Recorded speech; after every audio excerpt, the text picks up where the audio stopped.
मोहम्मद रिजवान की समझ नहीं आती है वो T20 क्रिकेट को किस तरीके से टेस्ट के अंदर तब्दील कर देते, कन्वर्ट कर देते पूरे तरीके से टेस्ट क्रिकेट में T20 क्रिकेट को।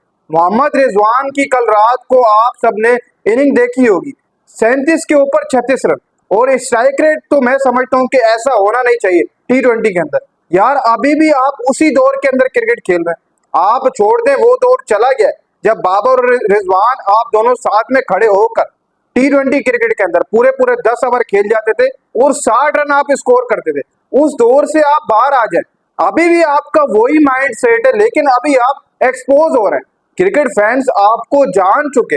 लास्ट अगर आप चैंपियन ट्रॉफी देखें तो वहां आपने 77 बॉलें खेली थी और 40 रन स्कोर किए थे। वहां भी आपको आपकी हिटिंग की जरूरत थी पाकिस्तान क्रिकेट टीम को, लेकिन आप सीखते ही नहीं है। अपनी गलतियों से आपको सीखना चाहिए। बार बार एक ही चीज रिजवान करते हैं, बाबर करते हैं, लेकिन रिजवान को हमने कल रात को देखा, आपके पास पूरा पावर प्ले मौजूद है, आप 37 बॉल्स खेल रहे हैं, फिर 36 स्कोर आप कर रहे हैं, ये आपके ऊपर सूट नहीं करता है। आप वो चीज भूल जाएं जो आप पहले करा करते थे। अब T20 क्रिकेट बहुत तेज हो चुकी है। अगर कोई और बेटर होता इन्हीं 37 गेंदों के ऊपर, वो बहुत ज्यादा स्कोर बनाता। 60 रन तो कम से कम बंदा प्लस करता ही करता है यार 37 बॉलों के ऊपर इस T20 की क्रिकेट के अंदर जो मौजूदा टाइम के ऊपर चल रही है। और फिर आपने उस्मान खान को देखा, यार वो भी तो खेल कर गया, वो भी थोड़ा तेज खेल कर गया, तो रिजवान भी खेल सकते थे यार। लेकिन नो डाउट 168 आपने बोर्ड के ऊपर लगाए, फिर आगे इस्लामाबाद यूनिट है, सूट नहीं करता है कि आप 168 का टारगेट दें।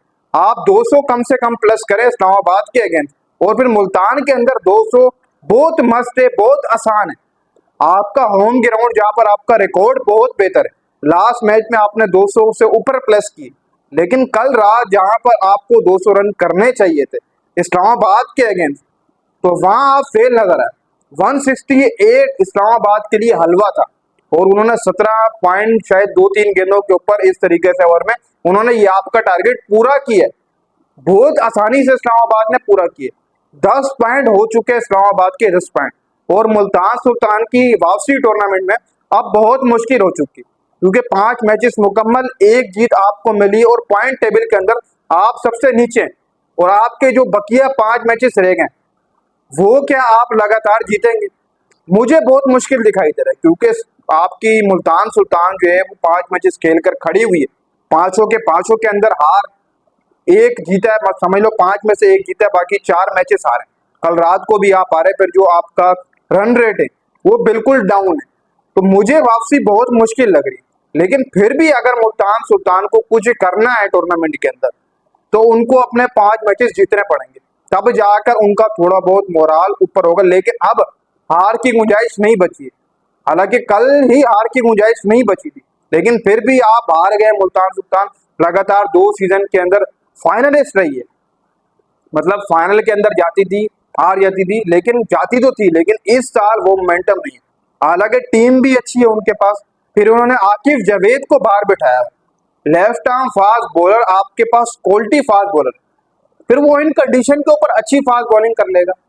और दूसरी तरफ रिजवान को देखें तो आप एंड्री गाउस से सीखें, वो भी तो भाई बाहर से आकर आपके पिचेस के ऊपर खेल रहे हैं, उसका स्ट्राइक रेट देख लें, आप अपना स्ट्राइक रेट देख लें।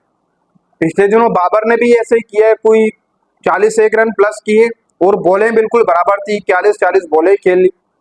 मकसद ये है कि यार अभी तक ये 2 नाम हमारे ब्रांड उस चीज से नहीं निकले, इन्होंने अपना वही दौर समझ रखा है जिस दौर के अंदर ये दोनों खेला करते थे।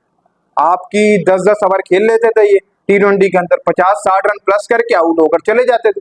अभी उस दौर से ये निकल आए तो बेटर है, वरना मुझे नहीं लगता है कि अगर रिजवान ऐसी इनिंग खेलता रहे, बाबर ऐसी इनिंग खेलता रहे, तो ये टीम में बचे, क्योंकि मौजूदा टाइम की T20 क्रिकेट बहुत तेज हो चुकी है, बहुत तेज हो चुकी है।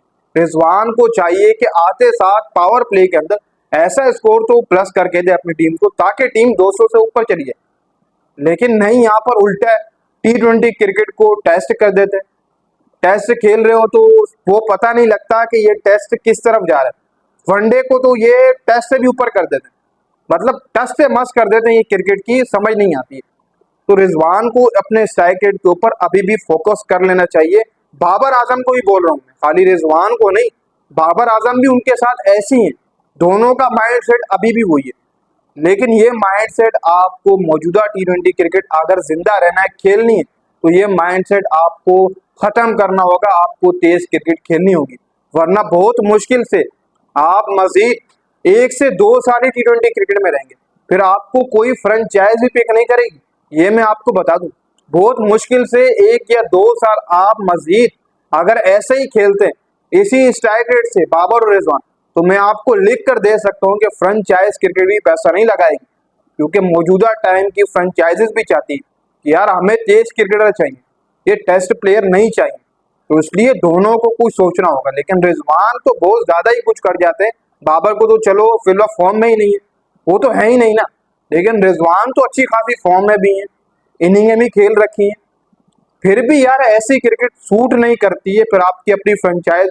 होम ग्राउंड लीग क्रिकेट में तो आई थिंक मैं समझता हूँ कि आपको तेज क्रिकेट तो बनती ही, आप स्लो नहीं खेल सकते। तो अब मुल्तान सुल्तान तो कल रात को हार गई, इस्लामाबाद यूनाइटेड अगेन जीत गई 10 पॉइंट, मुल्तान आखिरी नंबर पर पॉइंट टेबल के अंदर, 5 मैचेस 1 जीत 2 पॉइंट, तो बाकी 5 मैचेस बच चुके हैं।